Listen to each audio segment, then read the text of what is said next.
आज मैं 9वें वर्ग के लिए समास का शेष समास पढ़ाने जा रहा हूँ। पिछले बार आपको बताया गया था कि तत्पुरुष समास एक ऐसा समास है जिसका पहला पद अंतिम पद प्रधान होता है। जैसे मैंने बताया था राजपुत्र, इस शब्द में दूसरे पद की प्रधानता है। जैसे अगर कहा जाए आपको कि राजा का पुत्र, एक वाक्य बनाते हैं, राजपुत्र दुष्ट है, राजपुत्र अच्छा है, राजपुत्र सुंदर है। इसमें हम पुत्र की विशेषता बता रहे हैं, न कि राजा की। राजा जो है क्या कर रहा है, केवल उसका दोनों में संबंध स्थापित करने के लिए आया हुआ है। इसका विग्रह बना था राजा का पुत्र। आज मैं तत्पुरुष समास के 6 वेद बता दिए थे जो कारक के आधार पर था। आज उसके बाद आपको बताता हूँ अंतिम पद की प्रधानता के आधार पर तत्पुरुष के 2 अन्य वेद भी होते हैं। अंतिम पद की प्रधानता के कारण 2 भेद और हो जाते हैं। एक कहलाता है कर्मधारय और दूसरा कहलाता है द्विगु। कर्मधारय समास और द्विगु समास, इसे तत्पुरुष समास का उपभेद भी कहते हैं। कर्मधारय समास की भी विशेषता है कि इसका अंतिम पद प्रधान होता है और इसका भी अंतिम पद प्रधान होता है।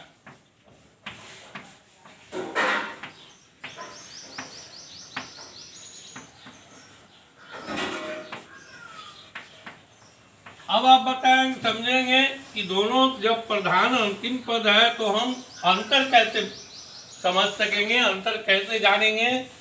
इसके लिए आपको यहाँ बता रहा हूँ। देखिए, कर्मधारय समास और यहाँ आइए द्विगु समास, दोनों एक साथ। कर्मधारय समास का पहला पद विशेषण होता है, गुणवाचक विशेषण। पहला पद जो होता है गुणवाचक विशेषण होता है और दूसरा पद विशिष्ट होता है। दूसरा पद विशिष्ट होता है, जबकि द्विगु समास का पहला पद संख्यावाचक विशेषण होता है।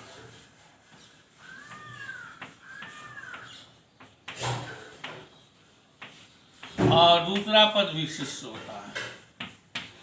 चलिए उदाहरण देखते हैं। गुणवाचक विशेषण, जैसे हम कहते हैं कृष्ण सर, यहाँ जो है विग्रह है काला सांप। तो काला सांप नहीं, काला है जो सांप, काला है जो सांप, वो क्या कहलाएगा, कृष्ण सर्प। यहाँ जो है अंतिम पद की प्रधानता है। अगर हम कहते हैं कृष्ण सर्प भयंकर, अर्थात काला सांप है जो वो क्या है, भयंकर है। और द्विगु समास में संख्यावाचक होता है। जैसे हम मान लीजिए कहते हैं चतुर्भुज, पंचवटी। अब देखिए विग्रह के आधार पे जब हम इसे देखते हैं, कहते हैं 4 भुजाएं हैं जिसकी, तो पोगरी हो जाएगा। यहाँ हम 4 भुजाओं का समाहार, द्विगु समास।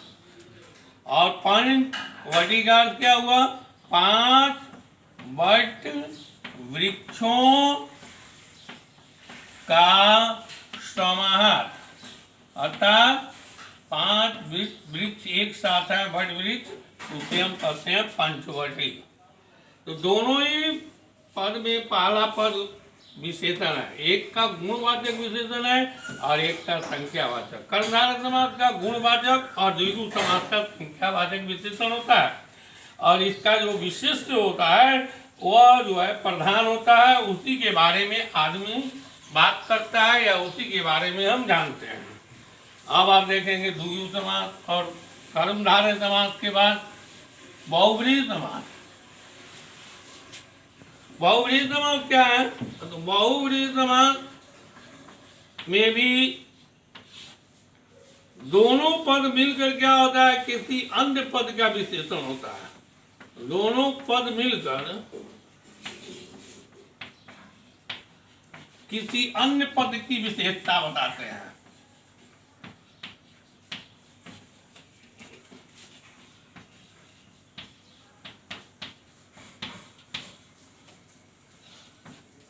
दोनों पद मिलकर किसी अन्य पद की विशेषता बताते हैं। कहने का अर्थ क्या है कि जहां आपका अंतिम पद प्रधान हो रहा था, अभी तक जो आप पढ़ रहे थे तत्पुरुष समास, कर्मधारय, द्विगु, यहाँ ये दोनों पद विशेषण के रूप में काम करते हैं, और अन्य पद जो होता है जिसकी विशेषता बताई जाती है वो गौण होता है। उदाहरण के लिए हम कहते हैं, अगर मान लीजिए कि पीताम्बर, पीताम्बर, तो इसका विग्रह बनता है पीला है वस्त्र जिसका। अब जिसका शब्द जो आ गया, उस जिसका के लिए आया है, वही अंबर जो है, वस्त्र जो है जिसके लिए आया है उसकी हम बात कर रहे हैं। हम इसमें न पीला की बात कर रहे हैं न वस्त्र की बात कर रहे हैं। हम कह रहे हैं पीला है वस्त्र जिसका, अर्थात कृष्ण। तो यहाँ कृष्ण शब्द की विशेषता बताई जा रही है, जो कि गौण है, जो कि छुपा हुआ है, जिससे दिखाई नहीं दे रहा है। उदाहरण के तौर पे एक वाक्य देखिए, अगर हम कहते हैं हे पीताम्बर, हे पीताम्बर मेरी रक्षा करो, तो आप देखेंगे क्या हुआ। अगर हे पीताम्बर मेरी रक्षा करो, तो हम पीले वस्त्र से प्रार्थना नहीं कर रहे हैं, हम कृष्ण से प्रार्थना कर रहे हैं कि आप मेरी रक्षा कीजिए। इस तरह से यहाँ पीला और अंबर वस्त्र, ये दोनों शब्द विशेषण की तरह प्रयोग किया जाता है। किसके लिए? तो कृष्ण की विशेषता बताने के लिए। इस तरह बहुब्रीहि समास का दोनों पद मिलकर किसी अन्य पद की विशेषता बतलाते हैं। अब आप को बता दें कि बहुब्रीहि और कर्मधारय में अंतर क्या है।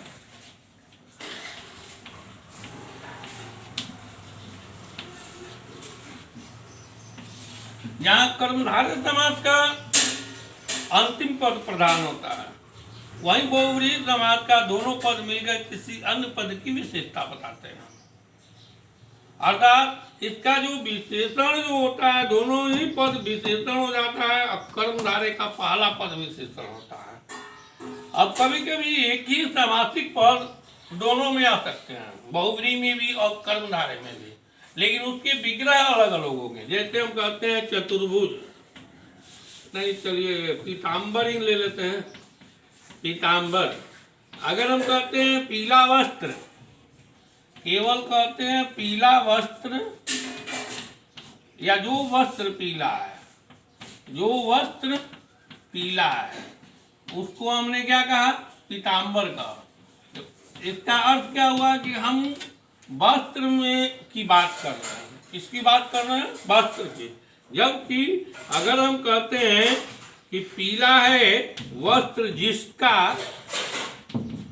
अगर विग्रह करते हैं पीला है वस्त्र जिसका, तो यहाँ जो है किसी अन्य आदमी की विशेषता बताते हैं, वो कृष्ण की विशेषता बताते हैं, तो ये बहुब्रीहि होगा। ये होगा कर्मधारय, और ऐसा ही जो होगा बहुब्रीहि होगा। आपको व्याकरण में ज़्यादातर वाक्य या शब्द प्रयोग के आधार पर ही जाने जाते हैं। जैसे मान लीजिए पीताम्बर, तब आप बोर्ड परीक्षा में आपको जो है वाक्य देकर ही समास पूछता है कि कौन सा समास है। सीधे नहीं पूछा जाता है। लेकिन नीचे क्लास में ऐसे ही शब्द दे दिया जाता है, पूछा जाता है कौन सा समास है। लेकिन यहाँ देखिए, चूंकि प्रयोग के आधार पर बदल जाता है। अगर हम कहते हैं कि आपका पीताम्बर तो बहुत सुंदर है, मतलब आपका वस्त्र सुंदर है, पीला वस्त्र जो है वो ज्यादा सुंदर है, तो यहाँ जो है कर्मधारय समास हुआ है। लेकिन कहते हैं हे पीताम्बर मेरी रक्षा करो, तो हम कृष्ण से मांगते हैं, विशेषता बताते हैं, इसलिए वहाँ जो है पीताम्बर शब्द जो है क्या हो जाता है, बहुव्रीहि समास हो जाता है। ठीक इसी तरह आपका द्विगु और बहुव्रीहि में भी अंतर होता है। द्विगु समास जो होता है संख्यावाचक होता है, और बहुव्रीहि समास जो होता है क्या होता है, दोनों पद मिलकर किसी अन्य पद की विशेषता बताते हैं। जैसे मान लीजिए 10 आना, अगर कोई बच्चा जो है 10 बच्चे एक साथ ग्रुप बना करके रहते हों, आते जाते हों, एक ही साथ सब काम करते हों, वर्ग में अचानक एक साथ पहुंचे तो कोई कह दिया अचानक आ गए दशानन। यहाँ दशानन रावण को नहीं कहा, वो 10 तीर एक साथ जो आते हैं, 10 तीरों का जो समाहार है, 10 तीरों का या आननों का समाहार है, उसके लिए प्रयोग किया गया। जबकि ऐसा व्यवहारिक रूप में 10 के लिए कई प्रयोग होता नहीं है, लेकिन बता रहे हैं कि दशानन जो है अगर इस अर्थ में रखा जाए, सिर के 10 सिर को समूह के लिए बताया जाए तो द्विगु समास हो जाता है। और वही जब हम कहते हैं कि दशानन लंका का राजा था, तो दशानन जो है रावण का बोध कराता है, तो ऐसे में ये द्विगु होते हुए भी बहुव्रीहि समास हो जाता है, संख्यावाचक होते हुए भी।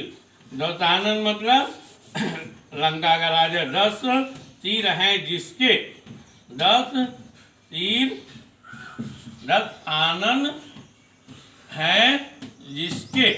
तो आपने देखा कि संख्यावाचक होते हुए भी यह बहुव्रीहि समास का रूप ले लेता है, क्योंकि जब इसका प्रसिद्धि में प्रयोग में ज़्यादातर दशानन शब्द का प्रयोग रावण के लिए ही किया जाता है।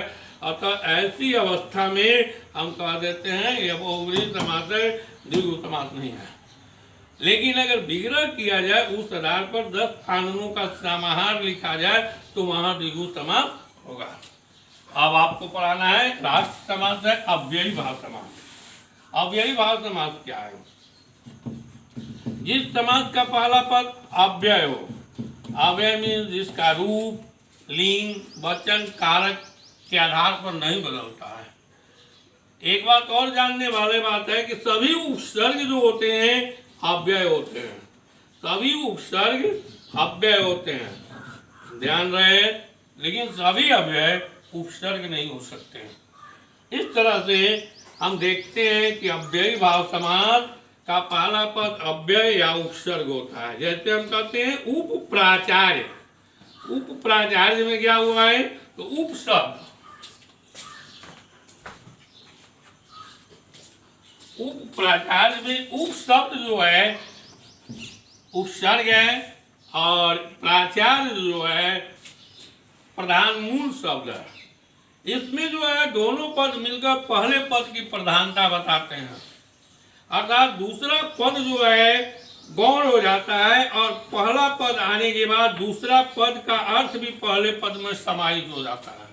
अगर हम कहते हैं कि आज उप प्राचार्य जी नहीं आए हैं, तो मतलब प्रधानाचार्य जी नहीं, अब उनके जो सहायक है वे नहीं आए हैं। उप ने क्या किया, प्रधानाचार्य का महत्व समाप्त करके अपने में समाहित कर लिया। इस तरह उप प्राचार्य जो है अपने आप में अव्ययी भाव समास है। अब कुछ ऐसे भी अव्यय होते हैं जो लगता है कि वे अव्ययी भाव समास है, लेकिन वे जो है अव्ययी भाव नहीं होते। जैसे अनाथ, अनाथ में अ उपसर्ग है, लेकिन इसका शाब्दिक अर्थ हम न नाथ की बात करते हैं न नहीं की बात करते हैं। हम किसकी बात करते हैं, तो इसमें एक ऐसे बच्चे की बात करते हैं जिसका कोई अभिभावक नहीं हो, माता पिता नहीं हो। अर्थात ये दोनों पद मिलकर अनाथ जो है उपसर्ग होते हुए भी ये अव्ययी भाव नहीं होता। यह जो है समास जो है क्या बन जाता है, बहुव्रीहि समास बन जाता है। और इसका जो है विग्रह होता है कि नहीं है नाथ जिसका, अर्थात वह बालक जिसके माता पिता नहीं है। इसमें अंतिम पद की प्रधानता हो जाती है। अब ऐसे बहुत सारे समास हैं जो अपने मुख्य नियम को नहीं मानते और अलग हो जाते हैं। जैसे हम कहते हैं तिरंगा, तिरंगा में भी तीन और रंग दो शब्द है, एक है तीन और एक रंग। लेकिन अगर हम इस तरह से देखें तो ये जो है आपका बन जाएगा द्विगु समास। लेकिन तब हमारा विग्रह हो गया तीन रंगों का समूह। लेकिन अगर तिरंगा का अर्थ हम राष्ट्रीय ध्वज के रूप में लेते हैं, राष्ट्रीय ध्वज के रूप में लेते हैं, तो वहाँ जो है बहुव्रीहि समास हो जाता है। इस तरह आप देखेंगे कि समास जो है आप जितना पढ़ेंगे समझेंगे उतना ही आपको समझ में आएगा। किसी खास नियम को प्रधान मान करके उसके आधार पर हम समासिक पद बना करके उसका विग्रह करके समास का निर्देशन नहीं कर सकते। इसलिए सभी समासों को समझकर उसका उपयोग करना सीखना चाहिए। धन्यवाद।